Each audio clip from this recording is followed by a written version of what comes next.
Hello Dothackers! Today we're going to discuss on how to play Dothack Fragment on your PC with emulators such as PCSX2 or RetroArch. Before we begin, we will be looking at my guide from 2020. This guide right here is a little bit too much. I did rewrite this guide in 2021 to make it a lot easier and faster to understand. A lot of this has extra information such as events, area servers, port forwarding, as well as controls, screens in Japanese, which are no longer required, and also troubleshooting error codes, and so much more. So today we're going to be looking at the 2021 guide, which breaks it down into simple categories such as patching the game to English, playing it in Japanese, playing it on PC, PS2, PS3, and Xbox One. A little brief history on how to play, but we're going to begin right here, patching the game for English. The first thing you're going to need is Dothack Fragment. You can either buy the game online on eBay or check out your local game stores. You will find that the average price of the game is $17 with the case and manual. However, just the CD is all you need, so $11 loose is the average price that you may find it for.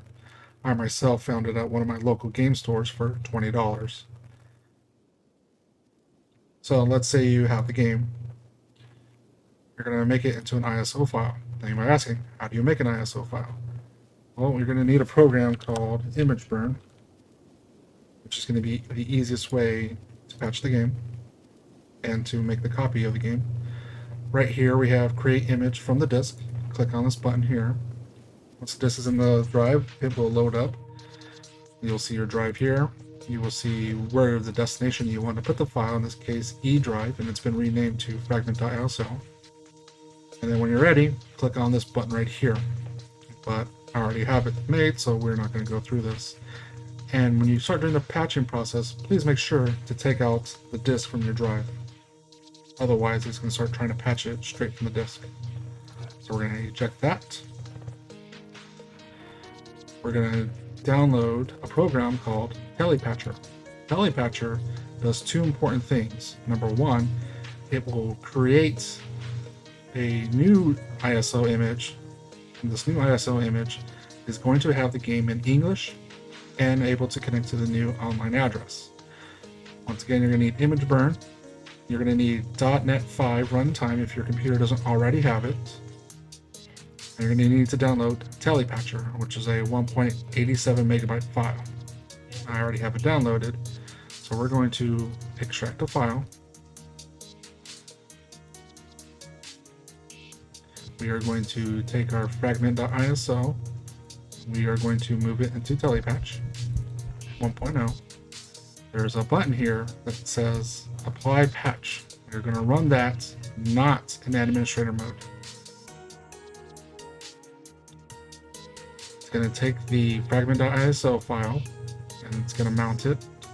It's going to extract some files. It's going to connect to the internet, so make sure you have an internet connection.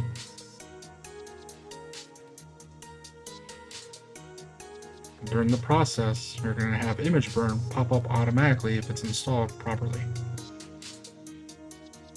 If ImageBurn is installed at another directory, you may see some error messages. Also, if you do not have .NET 5 installed, it's also going to pop up some error messages. So this is what you're going to want to see. You're going to want to see ImageBurn load on its own, and it's going to ask you, click yes. We're going to click yes. It's going to hit OK.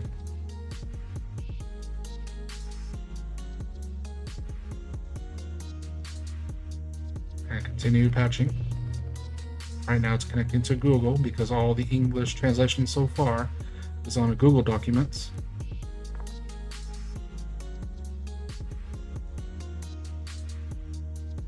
That way the patch team or translation team can update the English patch on the fly. And when it's done, you're going to get this message: Dothack Fragment 1.0 ISO. Press any key, continue. If you have any errors, you're going to get a bunch of red messages, and with the errors,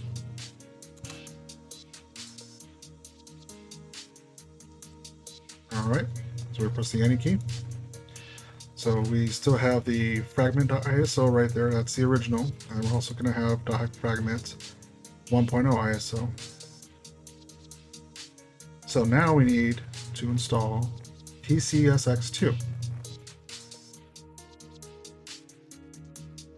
To do that, you're going to need to go to their site, PCSX2.net.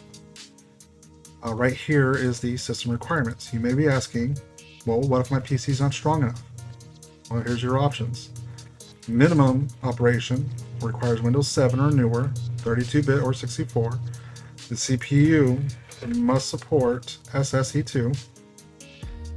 You must have Passmark single thread performance rating near or greater than 1600, 2 cores physical with hyperthreading, GPU with direct 3D10 support, OpenGL 3.0 or greater, Passmark G3D Mark rating around 3000, which is a GeForce 750, and 2 gigabytes of video memory, as well as 4 gigabytes of RAM. Those are the minimum. What they recommend is Windows 10 64-bit. Supports AVX2. Once again, Passmark single thread performance rating near or greater than 2100, 4 cores with or without hyperthreading, Direct 3D11 support, OpenGL 4.5, Passmark G3D Mark rating above 6000, which is a GTX 1050 Ti, and a GPU with 4 gigabytes of video memory and 8 gigabytes of RAM. Taking that into consideration, you might be asking, what's a Passmark single thread performance rating near or greater 1600 and 2100? If you click on this link, it will take you a list of various CPUs with their ratings right here on to the right of this little bar. And my CPU is right here, an Intel Core i5 6600K, and I have a rating of 2335, so that beats both the minimum and the recommended settings. Right here is my Intel i5 6600K, and right here in the middle where it says instructions, I have SSE2 and I also have AVX2, which is also a requirement, and I have 4 cores, which was also a recommended. Over here in GPU, it requires 2 gigabytes of video memory, preferably 4. If I click on graphics, I have 4 gigabytes. And I have a GTX 960, which is right between the minimum and the recommended requirements. And they want 4 or 8 gigabytes of RAM, and my memory is 16 gigabytes. So my PC is well within the requirements.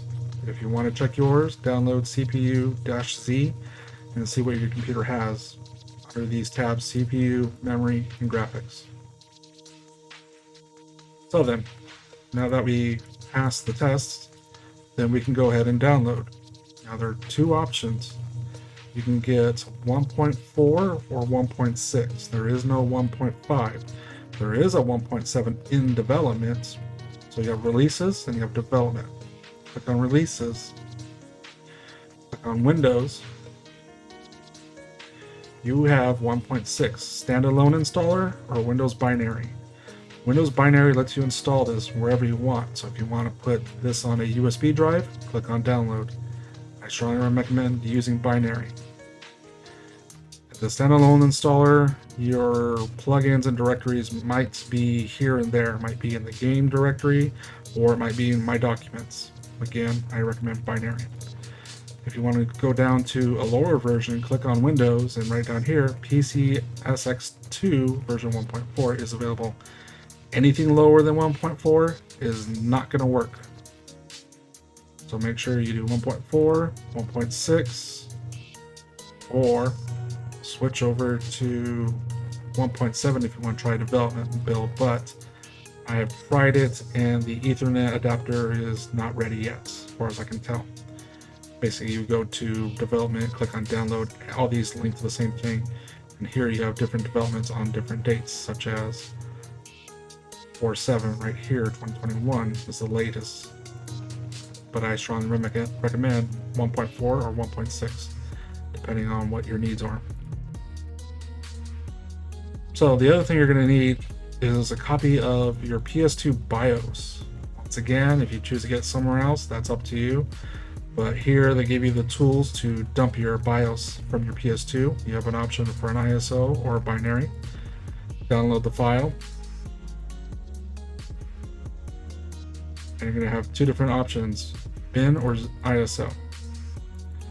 For ISO, read the README file, and it gives you instructions right here on how to dump your BIOS from your PS2 console to your PC, or in this case a USB.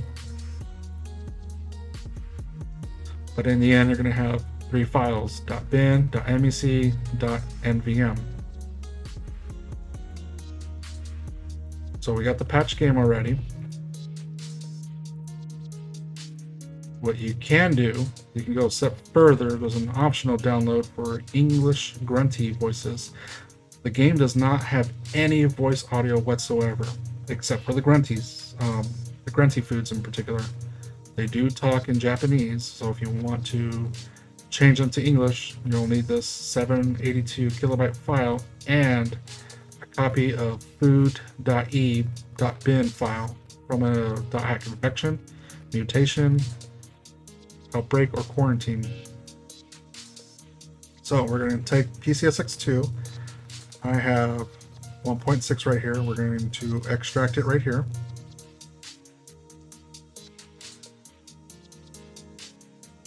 We're going to go inside. There's the folder for the program. Here you have PCS2.exe. We're going to launch it. This is the first time configuration. They want a BIOS file. So you hit next. Here are the default plugins it comes with. There are two problems. Dev.9 is a null driver, which means it's blank. There's nothing there. And also USB is also a null driver. USB null driver, blank file. You're going to need to switch these out with a real driver that's up to date from the last RAR who has developed those two. Alternatively, to set up a network configuration, you're also going to want to replace the GSDX files here. These will cause problems with the network configuration installer. So for now, we're going to hit next. This is your BIOS. You need to add a BIOS into this folder. So we're going to go back. We're going to copy these BIOS that we dumped. We're going to copy them there.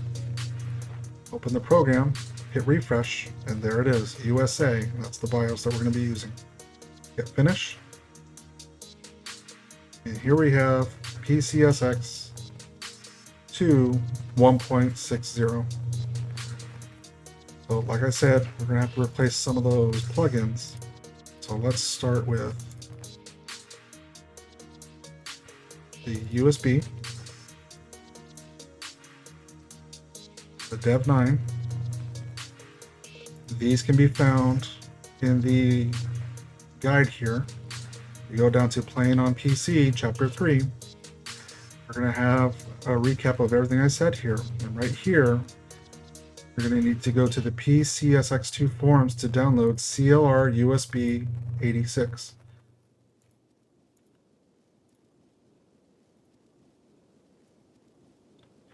So when you're on the page for the PCSX2 forums, down at the very bottom, you have CLR USB X64 and X86. Do not download the 64, regardless of what machine you have. Download the 86 file. Also, for the CLR Dev9, you're going to want to download CLR Dev9 X86, not the 64. As I've mentioned here. We're going to swap these out. We're going to grab those. We're going to go to the 1.6 folder. We're going to plugins, and we're going to add those in there. Also, I had mentioned that the plugins for GSDX need to be replaced. in order for you to use the network configuration. So we are going to copy those right into the plugins folder as well. You're going to get a pop-up saying, would you like to replace these 3 files? And yes, you are. Oh, the emulator's already. Close the emulator and then hit try again. Okay, so they've been replaced. Open up the program again.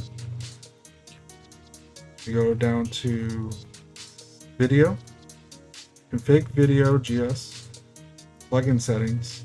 Here we have GSDX OpenGL selected. I recommend OpenGL as opposed to Direct 3D or software. Here you have options to upscale the game's graphics. We're going to leave them on default first so you can see the difference. Go back to configuration, go to plugins.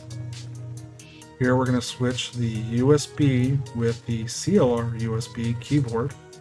What this means is, by default, the keyboard will act as control. If you wish to type in the game with other players, you're going to need your keyboard as a device to type with.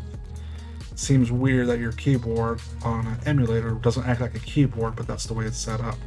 Remember, on a PS2, there's a USB 1.0 port on a standard PS2, and you can plug in a early keyboard into it, and it would work as a keyboard. This is what this is emulating. For Dev 9, this is your network adapter for a PS2.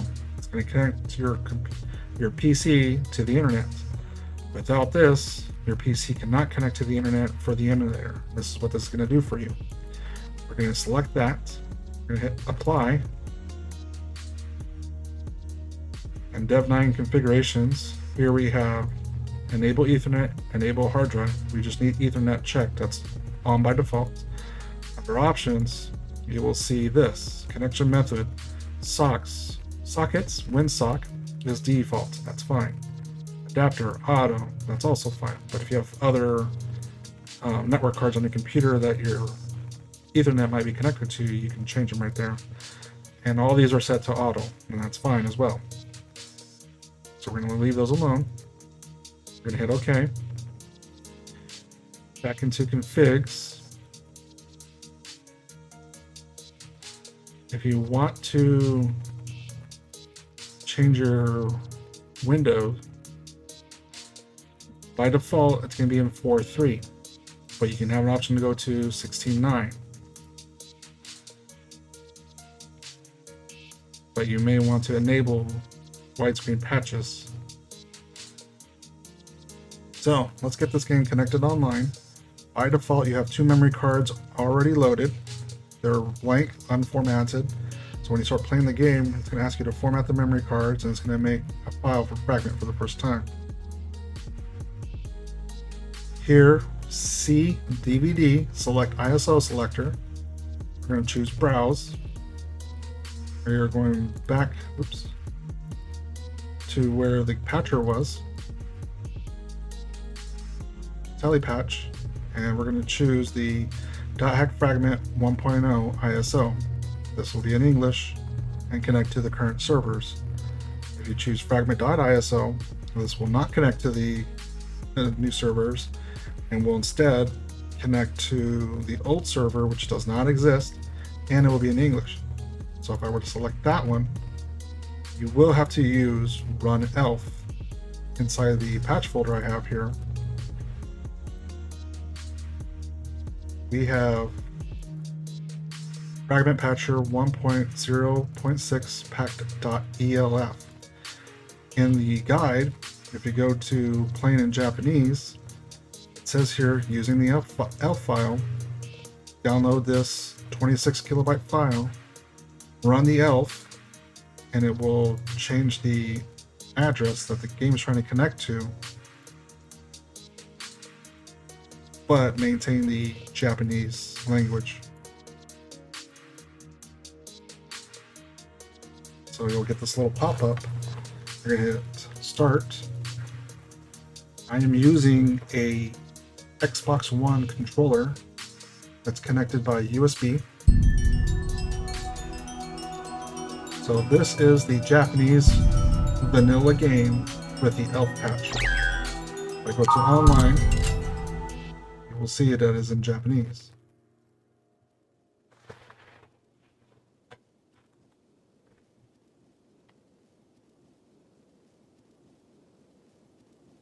But we don't want to play in Japanese, so we are going to exit out of that. System. We're going to shut down, which is going to close that game. We're going to click on C DVD, ISO selector, browse. We're going to choose Dothack fragment 1.0, and we're going to do boot ISO fast. We're not going to do ELF. ELF is only if we want to play in Japanese.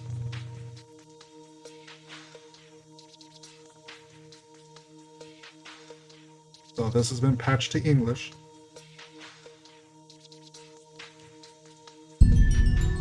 And we'll connect to the new IP. We'll go down to offline. One thing to note, circle or red is going to be yes. The X button or blue button on the PS2 controller is going to be the no. So here we have select memory card, slot 1, slot 2. Both are blank right now because it's a new install for PCSX2. We're going to choose slot 1. Memory card is unformatted. You wish to format a memory card? Yes. So right there at the very top it says memory card has been written. Save data has been created. Enjoy your stay in the world. Please make sure to always exit the game via the title screen option in the ultimate menu. So right here is your internet connection. You do not have our network configured right now. So connect and select are both blanked. We're going to go to edit. And this is why we changed out the graphics files over with those new ones. Because if you don't, you may notice that all the menus are condensed in the top left corner. So we're going to make a new connection. Select memory card 1. Move over. Select the network adapter. Move over. Okay. Auto. Settings number 1. We're saving to the memory card. And this is going to ask you if you want to test, yes or no. We'll circle to test. It's running a test. Test is successful. So from here, you're going to choose option number 4 to get out. Oops. Sorry. You're going to hit the X button to get out.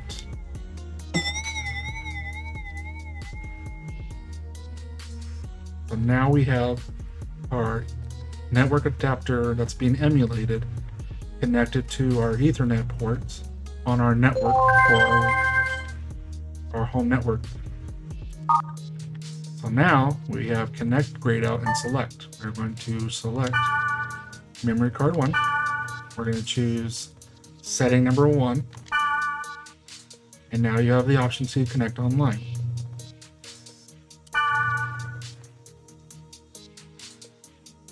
If you wish to exit, you can hit X back then, but we're going online now.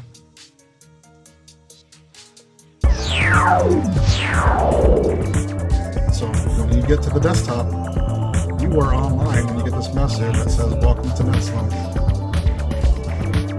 Current status, lobby online, DBS online, mail online, fields online, ranking online, who's offline. Okay. Pushing the button, move up to the roll. Memory card's being written. You need to make a character. You have 3 characters per memory card. Create a new character.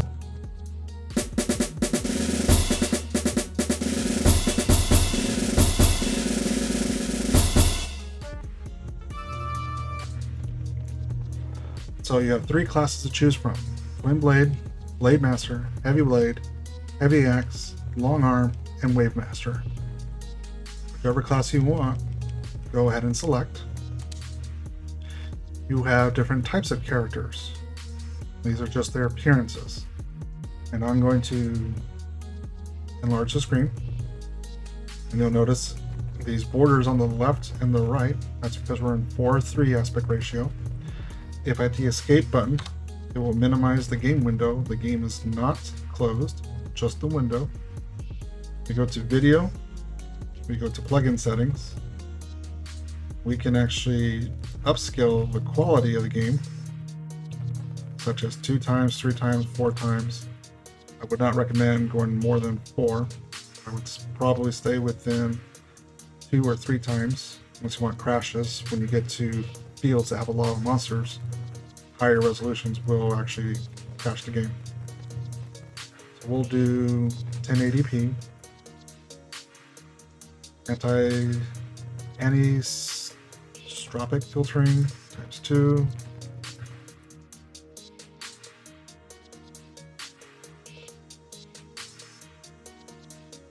Some of these you can actually change to improve it as well.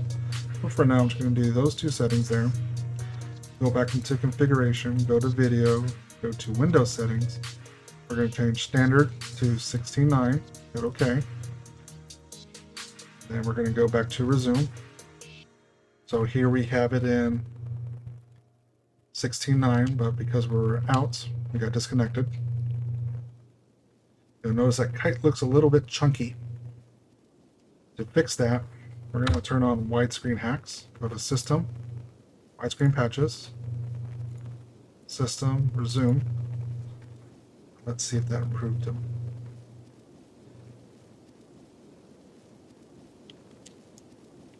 Back to online.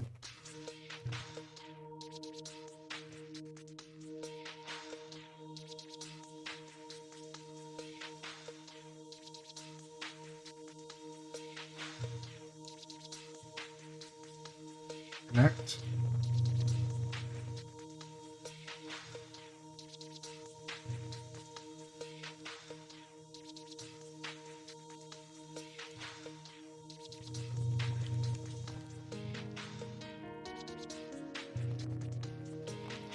Okay, so we're gonna make a character.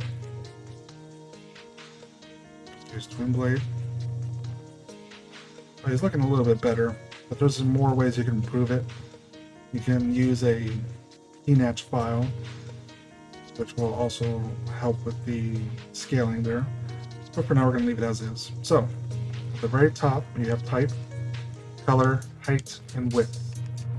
So type A looks like kite.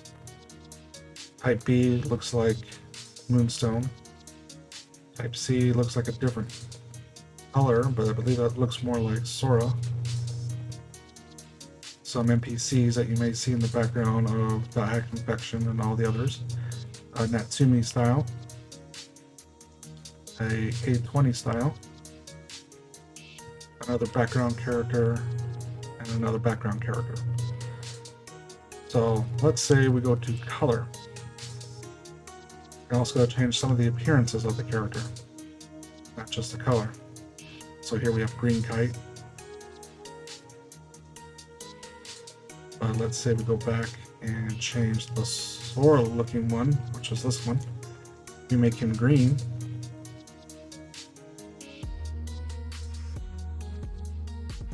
Oh.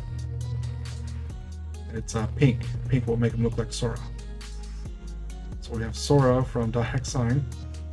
Go to D, E. So this E looks like Natsume. I think this one, if we go blue. There we go, that's Natsumi. We can change her height. This middle option is normal. The first option is tall, and the bottom option is tiny. We go to width, normal. Make him thick, or we can make him skinny. These heights and widths have some hidden variables on some of your character stats. Not by much, but 0.1, 0.2 here and there, depending on what you choose in this setup here. So we're just going to go with regular Natsumi. So we hit OK. You have 99 points to distribute. You can do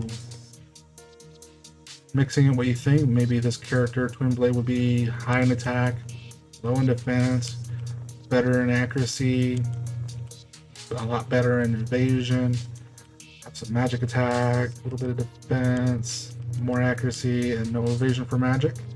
You could do that. However, it is strongly recommended to put everything into accuracy. Why? Because you're a level 1 character, and the first couple of levels it's going to get very hard to land any attack.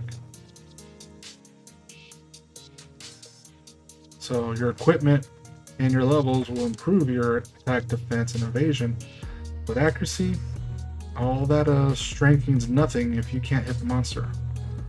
So let's put this to 60 and put this to 40. Or 39 in this case. And let's do 30 here, and let's do 69 there. Perfect. Hit OK. And give your character a name. Now, because we have the keyboard hooked up, you can name her Natsumi.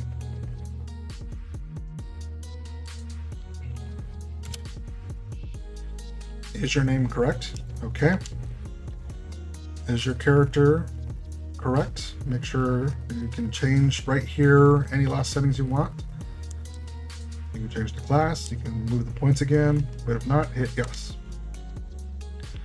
So now we have a network save and a character save onto our memory card.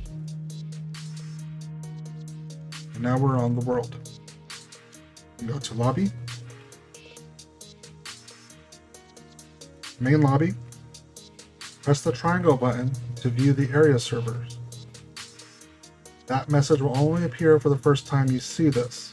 From now on, this message will not be here to remind you. So when you get here, you're going to be looking at this.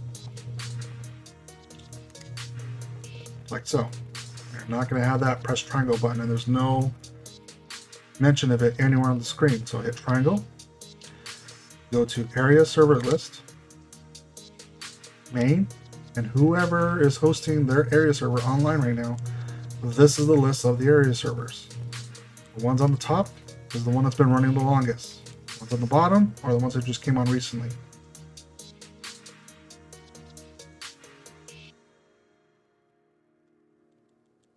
So let's just choose a random server. Do Azure Twilight.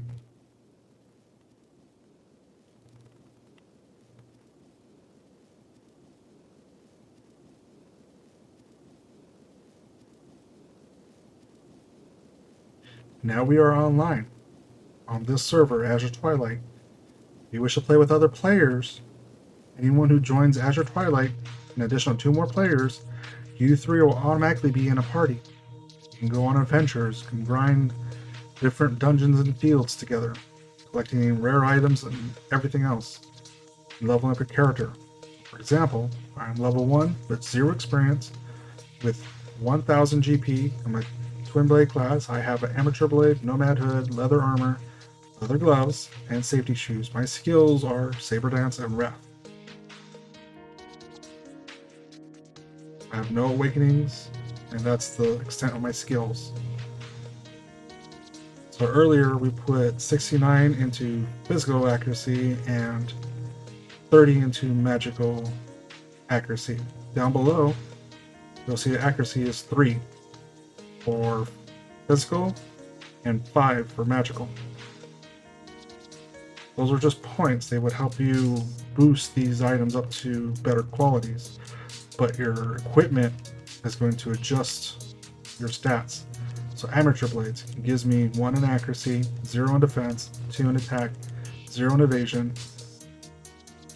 2 in magic accuracy, and 2 in magic attack. Some stats can be negative.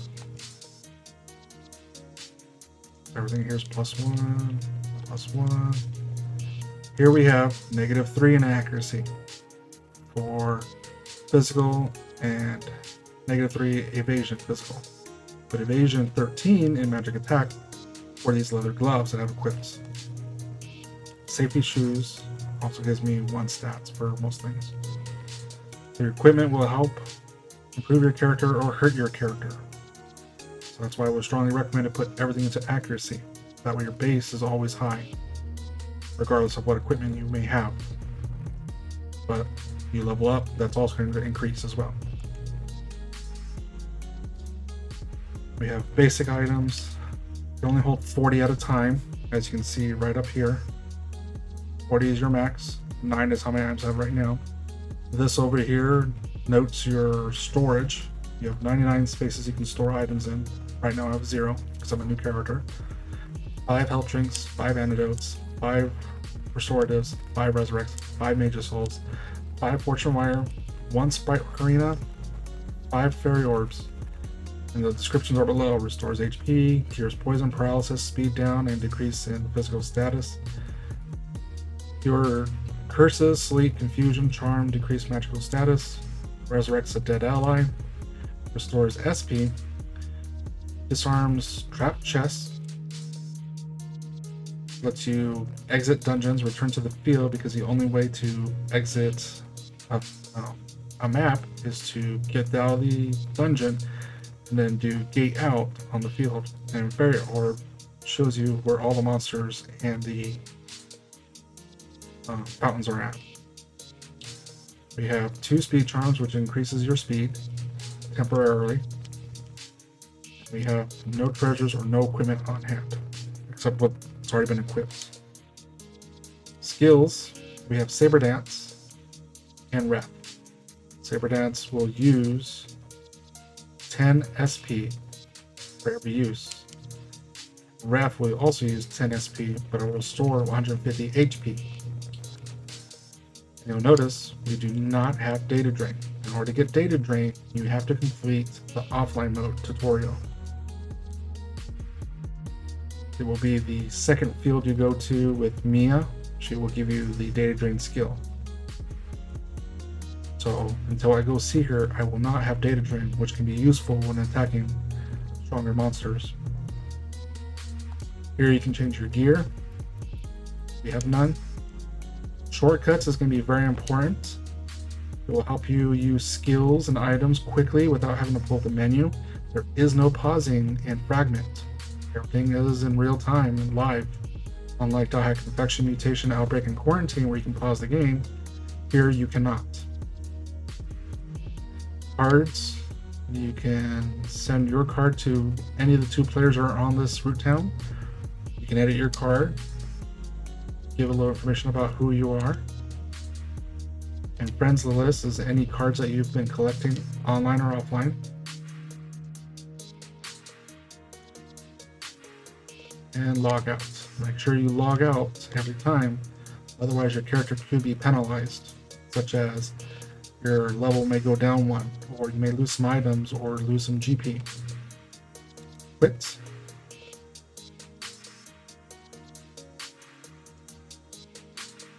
As you can see, playing in English, playing online, for Dothack Fragment, entirely possible. As of the recording of April 2011. I'm sorry, April 2021. Press the start menu, go to title screen, OK. If you wish to go to the offline mode and level up a little bit with some NPC characters, and to get Data Drain from Mia, that is strongly recommended before you go online. But let's take a look at the guide.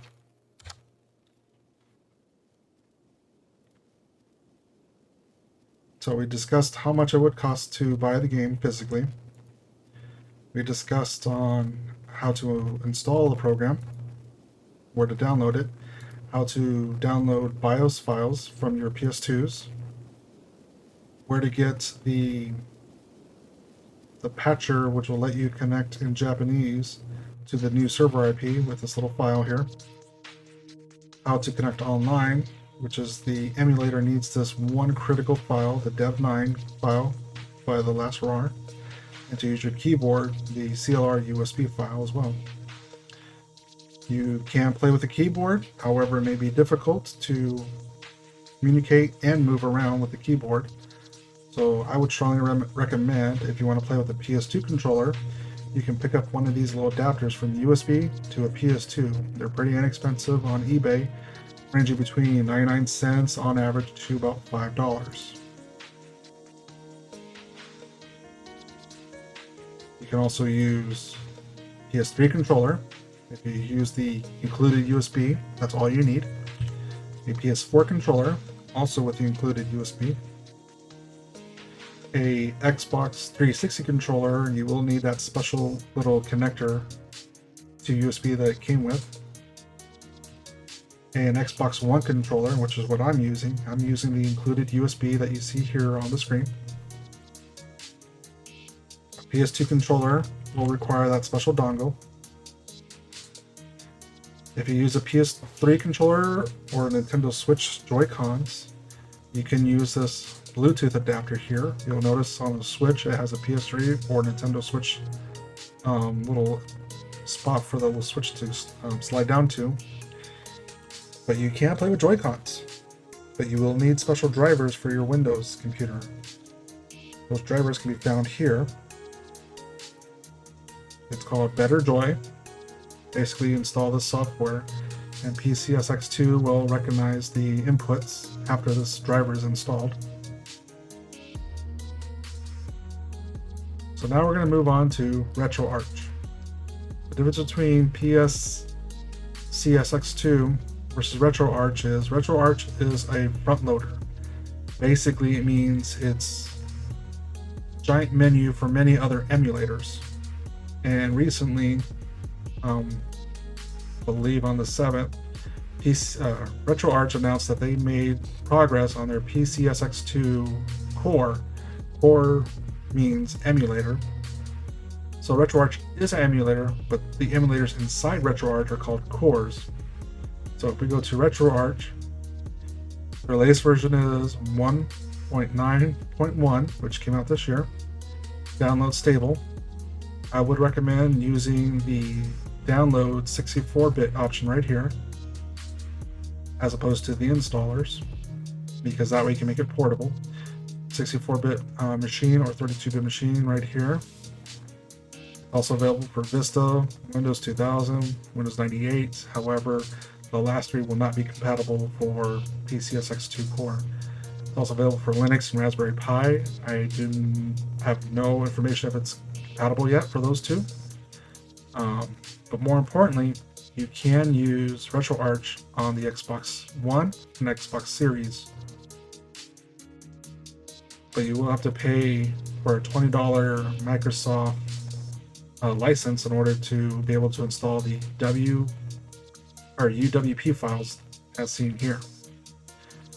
There is no support for PS3 or PS4 yet. However, there is support for Nintendo Switch.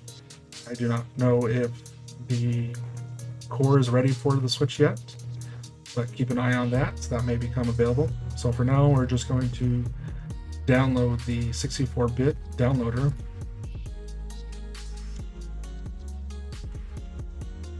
So 191, we're going to extract the file.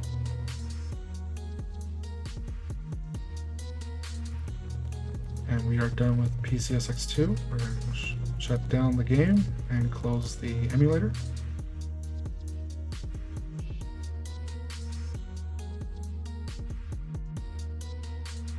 The majority of RetroArch can be handled within the program itself.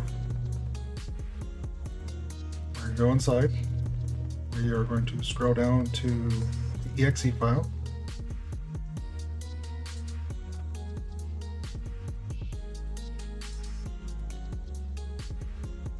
So the default looks like this. On the left hand you have your menu, and on the right side you have your submenu based off of the menu screen you have here on the left. So we're going to go to main menu, online updater, core downloader. We're going to scroll down to Sony.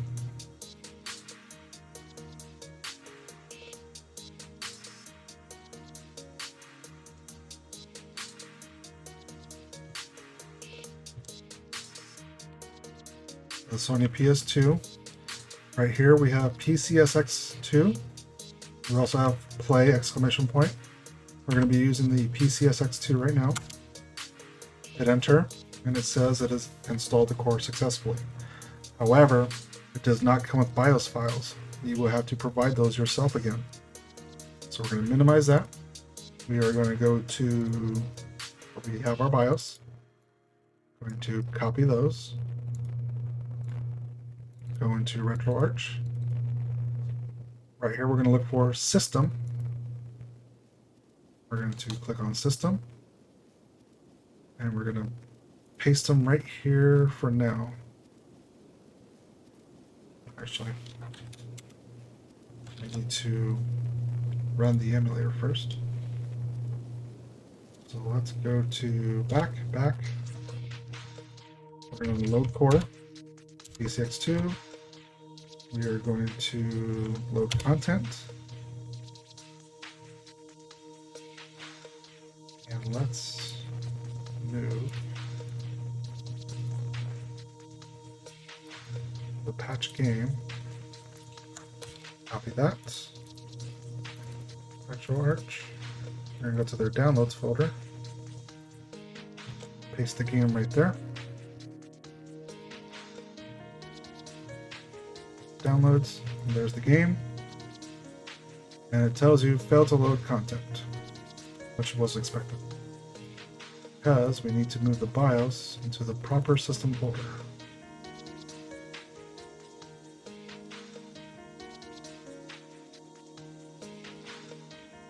Which does not look like it's working yet. Let's go to Online Updater, Update Installed Cores, Content Downloader,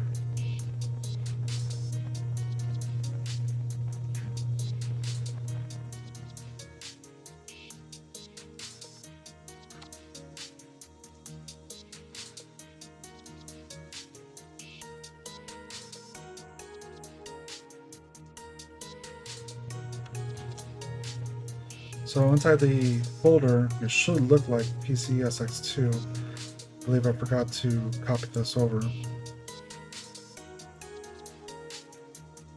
we're just going to copy it there for now. The BIOS will go inside the BIOS folder. And let's try that one more time.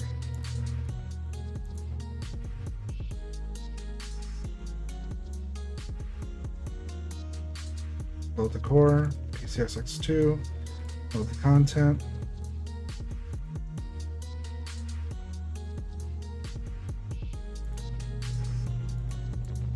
Downloads.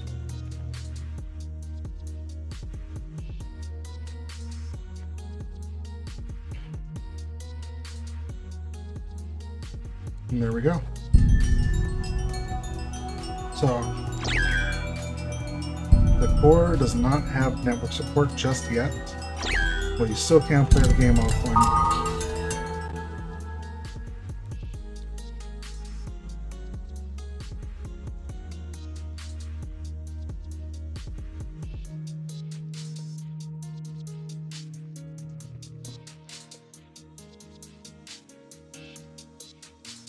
So the translation patch still works. And we go to the world. We're going to make our new character. So you have 3 slots per memory card. Create a new character. Let's do Blade Master. A Balmong, a Marlowe, a Silver Knight, background character, Bear, Orca, or I'm sorry, Orca then Bear, Rachel, background character, I believe that's a background character, and a female looking Marlowe. So let's do Balmong, change his color to blue, height, bigger,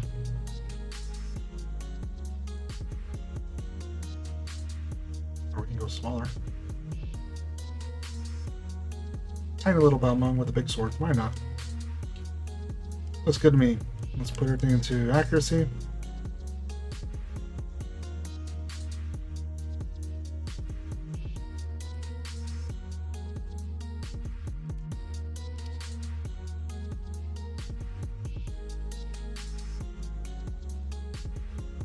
So the keyboard does not work on this one yet. That could be a problem. So I'll just name him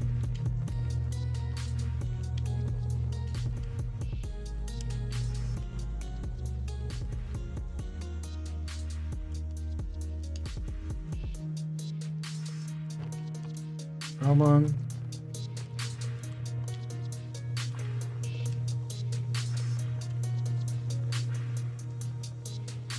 So without using the keyboard, we have those weird Japanese English, or Japanese in general. It's kind of a shame.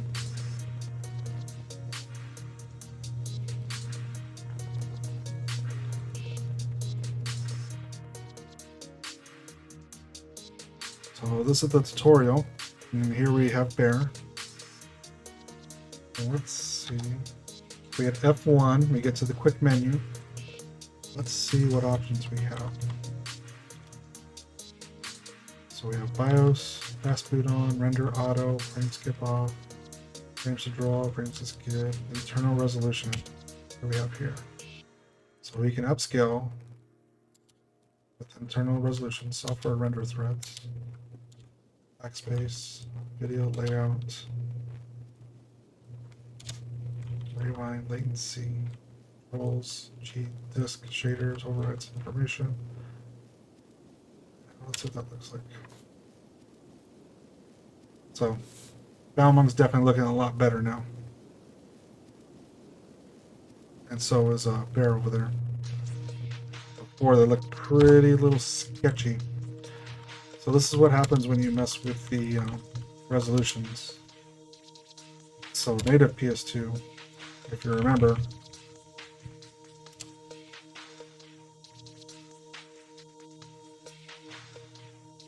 and I think that might have crashed the game.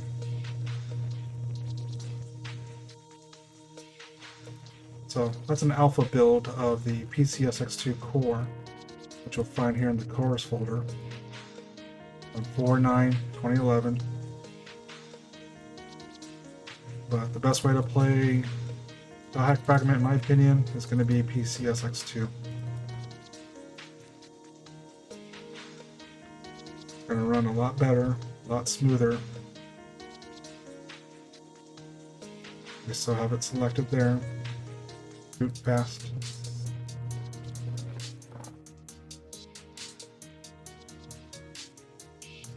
And if we wanted, we could add some PNetch files here.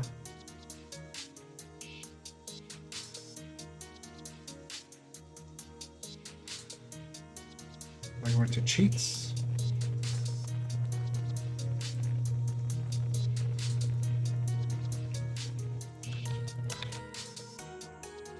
So what a PNetch is, it's going to match up the CRC number. And you'll find that when you load a game. When you load an ISO, it says no CRC found before. And then once you add it, we're going to get a CRC number. That is right.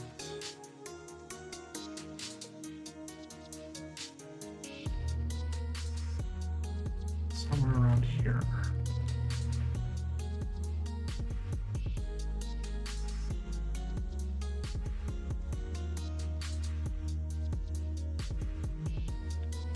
Game CRC 27393B4, which is the name of this PNetch file.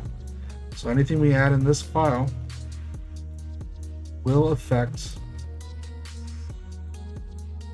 what happens in the game itself. So we have fragment SLPS 255. It's the widescreen hack.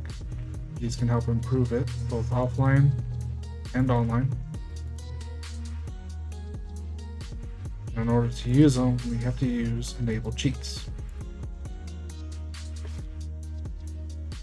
So let's go to offline.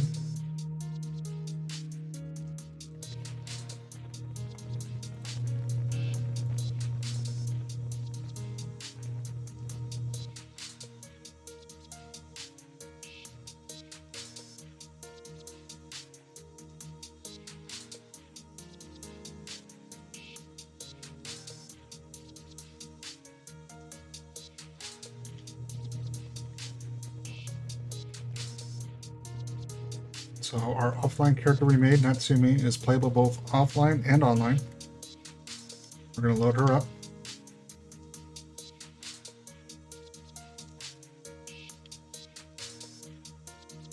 Remember, we're using widescreen hack, so everything's in 16:9.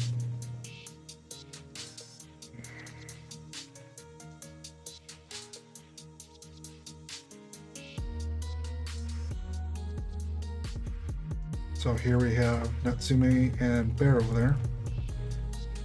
Now let's see what happens when we disable cheats. We disable widescreen patches.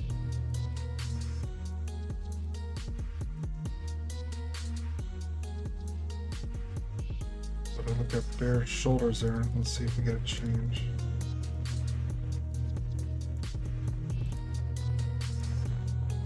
Not too much. And if we adjust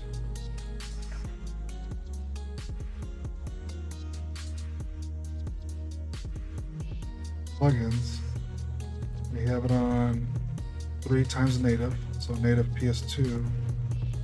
It's going to look like this, where they're all edgy and distorted looking. This is what's going to look like in a regular PS2,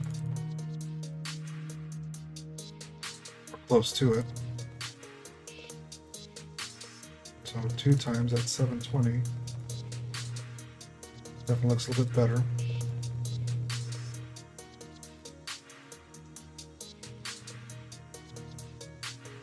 At 1080,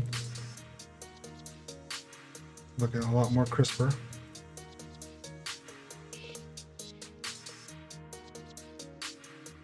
At 1440. Starting to look a little bit like metal. Can we go higher?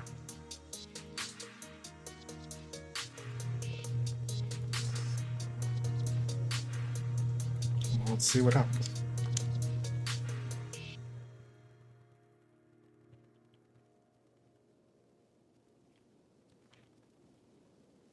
So we have BT.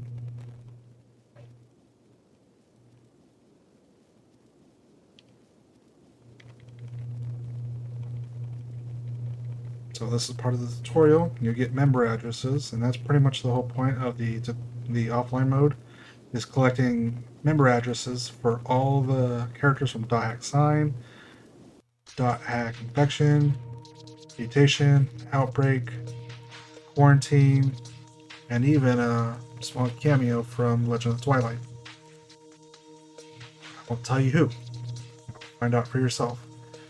So anywho, here we are playing Fragment, both offline and online, with PCSX2 on the PC, on RetroArch. Being sure to look on the progress of the RetroArch one. Hopefully the development gets a lot better and more stable, and maybe we'll even get a network adapter. And that'll be very beneficial for Xbox One, Xbox Series, and if they ever make a PS4 and PS5 version, hopefully we have that to look forward to as well. So with that said and done, be sure to check out my guide over on dothack.org for last year's 2020, or preferably this year's 2021 guide, to learn everything we discussed today,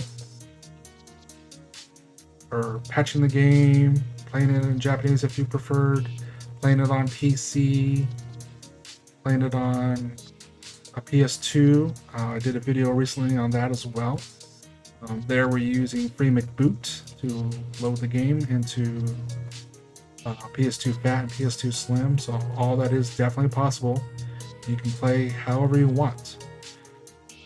And hopefully someday I will get around to discussing backwards compatible PS3s, and some firmware PS3s, and I'll show you how to do it on Xbox One and Xbox Series X if you wish to play those in the offline mode.